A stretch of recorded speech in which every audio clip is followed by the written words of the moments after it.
네, 트럼프와 줄곧 각을 세웠던 30대의 무슬림 청년 조란 맘다니가 뉴욕시장으로 당선됐습니다. 세계 금융의 중심지이자 자본주의 심장인 미국 뉴욕시장에 민주사회주의자를 자처하는 맘다니가 당선되자 월가는 바짝 긴장하고 있습니다. 뉴욕에서 이승윤 특파원입니다. 뉴욕시장으로 당선된 조란 맘다니는 트럼프 대통령을 향해 보고 있는 걸 알고 있다면서 볼륨을 올리라며 도발했습니다. So Donald Trump, since I know you're watching, I have 4 words for you. Turn the volume up. 트럼프 대통령은 이제 시작일 뿐이라며 경고의 메시지를 보냈고 민주당이 일본의 자살 특공대인 가미카제 같다고 주장했습니다. I just got back from Japan. I talked about the kamikaze pilots. I think these guys are kamikaze. They'll take down the country if they have to. 그동안 트럼프 대통령은 맘다니가 뉴욕시장이 되면 연방 지원금을 끊을 수 있다고 위협해왔습니다. 맘다니의 급진적인 공약에 반대해온 세계 금융의 중심지인 뉴욕 월가도 맘다니의 당선에 전전긍긍하고 있습니다. AQR 자산 운용의 공동 창업자인 클리프 에즈니스는 SNS에 영화 혹성 탈출의 마지막 장면을 올리며 맘다니의 당선에 당혹감을 감추지 못했습니다. 앤서니 폼플리아노 프로페셔널 자산운용 최고 경영자는 사회주의자가 뉴욕시장에 당선된 건 미친 짓이라며 격앙된 반응을 보였습니다. 반면 한때 맘다니를 마르크스주의자라고 불렀던 JP모건 체이스의 제이미 다이먼 CEO는 맘다니를 돕겠다며 협력 방안을 모색하기로 했습니다. 제인 프레이저, 시티그룹 최고 경영자와 억만장자인 빌 에크먼, 퍼싱스퀘어 캐피털 회장도 협력 의사를 밝히며 화해의 손길을 내밀었습니다. 월가의 경제 전문가들은 앞으로 맘다니의 뉴욕시장 임기가 세계에서 가장 공격적인 정치를 즐기는 트럼프 대통령과 정면으로 맞붙는 중요한 시험대가 될 것으로 내다봤습니다. 뉴욕에서 YTN 이승윤입니다. 네, 맘다니의 뉴욕시장 당선이 미국 정치권 전반에 상당한 파급력을 미칠 거란 분석이 나오고 있는데요. 미국 현지 연결해서 자세히 들어보겠습니다. 이상현 아메리카 K 대표 화상으로 연결합니다. 대표님 나와 계시죠?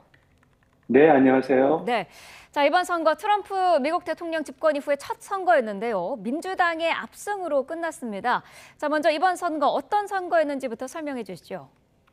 예, 미국에서는 이제 매 짝수회마다 중간선거와 대통령 선거가 열리고 있는데 네. 홀세에 열린 올해 선거는 오프 이어 선거라고 불리고 있고요.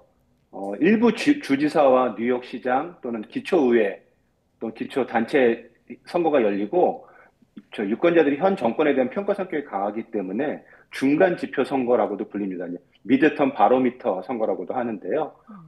아시다시피 뉴욕시장과 뉴저지 버지니아주 주지사 그리고 캘리포니아 주민투표종이 좀 실시됐었습니다. 네, 이번 선거에서 가장 관심을 받은 건 역시 조란 맘다니 뉴욕시장 당선자인데 91년생이고요. 또 이민자의 아들로 알려졌습니다. 상징하는 바가 좀 큰 것 같은데 현지 언론은 어떻게 분석하고 있을까요?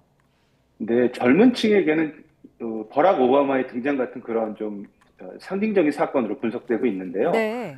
미국 최대 도시이죠. 그리고 또 세계 금융 수도인 뉴욕에서 최초의 무슬림이기도 하고요. 최초의 이민자 출신 시장이 나온 겁니다. 뉴욕을 부자의 도시로 알고 계시는데 맘다니는 거꾸로 젊은 진보층하고 이제 도시 저소득층을 공략해서 새로운 정치 흐름을 만들었고요. 또 생활 중심 또 민생 중심의 메시지를 내서 많은 젊은이들이 열광하는 그런 모습을 보였습니다. 또 근데 좀 주목해야 될 부분은 네. 이 맘다니에 대한 열광이 반 트럼프 정세에만 기댄 것이 아니라 기존의 민주당에 대한 젊은 층의 실망이 이런 인물에 대한 이 선호로 나타나는 것으로 보여서 민주당도 좀 메시지를 잘 귀 기울여봐야 될 부분이 아닌가 싶습니다. 네, 뉴욕시 외에도 버지니아 그리고 뉴저지에서도 민주당 후보가 당선됐는데 이 지역들은 원래 민주당 강세 지역이었나요? 버지니아주 같은 경우는 스윙 스테이트로 봐야 됩니다. 네. 민주당과 공화당 후보들이 엎치락뒤치락하는 모습을 보였고요. 현직 그 주지사도 공화당 출신입니다. 그런데 이제 이번에 민주당 출신의 스펜버거 후보가 아주 넉넉한 차이로 승리를 거뒀죠. 또 뉴저지는 뭐 사실은 민주당 강세 지역이긴 한데요. 표차가 13% 차이가 났습니다. 그것도 트럼프가 공식적으로 지지했던 후보에게 큰 표차를 이겼는데 이것의 주지사 평균 득표율차가 3%밖에 안 됐기 때문에 정말 트럼프에 대한 중간 평가 성격이 강했다. 그리고 트럼프 행정부에 대한 경고 성격이 강했다라는 분석이 힘을 얻고 있습니다. 네, 트럼프 대통령은 뭐 내 이름의 투표지에도 없었고 연방 정부의 셧다운이 영향을 미쳤다. 뭐 이렇게 평가를 하기도 하는데 어떻습니까? 이런 해명은 이제 트럼프 특유의 정치 스타일로 좀 해석되고 있는데요. 네. 트럼프는 일단 성공은 내 덕이고 실패는 남의 탓, 뭐 이런 기조를 계속 유지하지 않습니까? 그런 패턴이 이번에도 드러났다는 평가고요. 하지만 이번 선거 결과가 트럼프의 관세, 또 경제 그리고 물가 이런 민생 정책에 대한 심판으로 읽히기 때문에 트럼프가 이것을 그냥 단순한 지역 변수나 셧다운 탓으로 돌리기에는 좀 무리한 면이 있고요. 본인도 그것을 잘 알고 있을 것이라고 봅니다. 이번 선거 패배로 트럼프 대통령의 국정 운영 기조가 조금은 바뀔 수도 있을까요? 어떻게 보시나요? 트럼프 리더십 자체가 그런 특유한 리더십 자체가 바뀌리라고 보지는 않지만 전술적 조정 수준의 이제 변화는 있을 것으로 보고 있습니다. 또 트럼프 대통령 스타일이 확고하죠. 상대방과 각을 세우고 언론을 좀 탄압하는 모습을 보이기도 하고 2016년부터 계속 그 전략을 유지했는데 하지만 이번 선거 결과를 보면은 중도층, 자기를 지난 대선에서 지지했던 중도층하고 또 교회 유권자들이 이탈을 많이 했습니다. 그거 굉장히 심각한 경고로 받아들이고 있고요. 또 관세 충격으로 인해서 물가가 많이 올랐기 때문에 그분에 대해서도 심판이 있었다고 보고 있으니까 아마 적절한 톤 다운이나 아니면 태도 변화 같은 것을 보여서 좀 유연한 모습을 보이지 않을까, 그런 좀 희망적인 변화가 있지 않을까라는 관측이 있습니다. 네, 그렇다면 지금 미국 내에 퍼지고 있는 반 트럼프 기류도 좀 확산할 가능성도 있을까요? 예, 일단 그 맘다니와 트럼프의 대립에서 이번 또 메시지 대결에서 보듯이 지금 현재 미국 정치가 새로운 세대와 기성 권력 간의 대립, 그리고 민주주의적 가치와 권위주의와의 대립, 또 이제 이민과 반이민의 대립, 이런 부분들이 이제 첨예하게 맞붙고 있는데 그것이 얼마 전에 있었던 노 킹스데이 시위로 분출이 됐었는데 이번 맘다니 선출은 그런 그 거리의 구호가 그냥 구호에 그치지 않고 정치 세력화할 수 있음을 보여준 것이라고 보고 있거든요. 그래서 앞으로 젊은 층들이 계속 이렇게 열광적으로 선거에 참여할 경우 아마 미국 정치에서 큰 변화가 있지 않을까.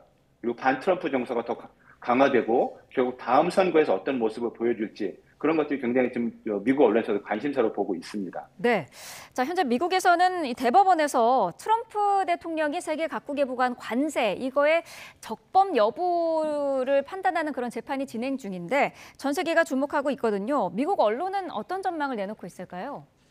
예, 일단 미국 건국과 독립의 이유가 세금 문제였습니다. 세금은 의회만이 부과할 수 있다. 국민의 대표인 의회만이 부과할 수 있다는 것이 미국 건국의 이념인데 네. 오늘 시작됐죠. 이것 시간으로 오늘 연방 대법원의 심의가 처음 시작됐는데 존 로버츠 대법원장을 비롯해서 트럼프가 임명했던 보수적인 대법관들조차도 관세도 세금이라는 거죠. 그 세금을 행정부가 부과할 수 있느냐의 부분에 대해서 굉장히 회의적이고 좀 비판적인 모습을 보였습니다. 그래서 아마 이게 뒤집히지 않을까 하는 관측이 많은데요. 네. 뉴욕타임스나 AP통신 모두 이런 모습들을 부각시키면서 아마 이게 트럼프의 패배로 끝날 수도 있다는 예측이 벌써부터 나오고 있어요. 네. 또 로버츠 대법원장 같은 경우는 대통령이 이렇게 세금 권한을 행사한다면 의회가 무력화된다는 말까지 했습니다. 그러니까 아마 뭐 지켜봐야 되겠지만 현재로서는 트럼프 행정부에 불리한 것이 분명하고요.